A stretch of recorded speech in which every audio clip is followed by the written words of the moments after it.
Welcome to Kenpo University. My name is Alan Babinick and I'm your instructor. Point of origin has a couple of different definitions that we use. Point of origin is the beginning, root, or source of any movement. We also say that it's the natural position or location of your body and natural weapon at the time action begins. So it's the beginning, root, or source of any movement, and it's the natural position or location of your body and natural weapon at the time action begins.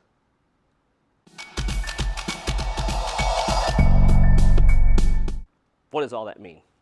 It just means wherever your hands are, that's where they are. Pretty simple. So if I was standing like this and somebody was throwing a punch at me, this is the beginning, root, or source. This is where I'm standing. It's the beginning of any movement. Okay, and this is the natural position or location of my body and my natural weapons at the time action begins.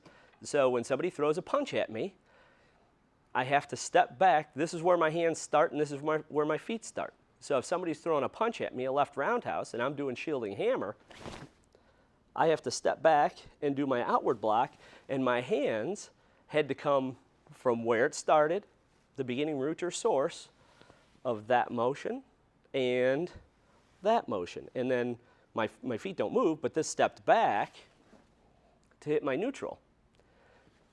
So that's point of origin.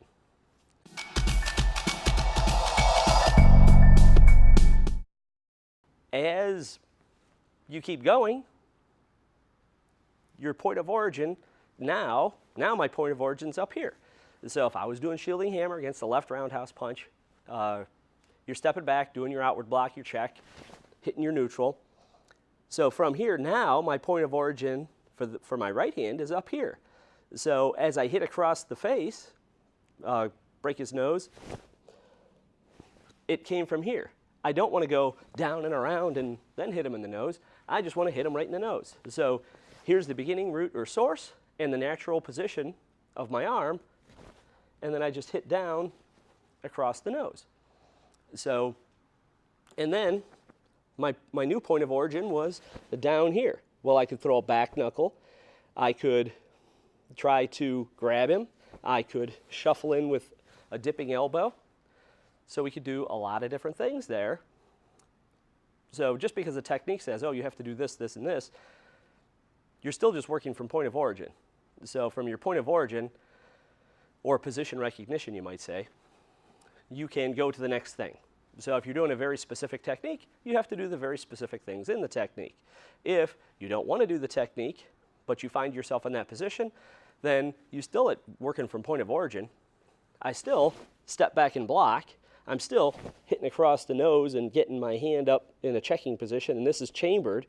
So, but if I wanted to shuffle forward and do the dipping elbow, I could. If I just said, oh, no, I want to kick. Well, then these are the positions that my natural position that my feet are in.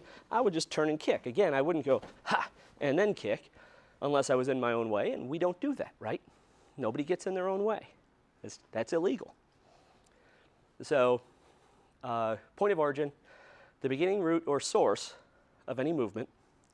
The long definition is the natural position or location of your body and natural weapon at the time the action begins. So that would be right here. Thank you for watching this video production from Kenpo University.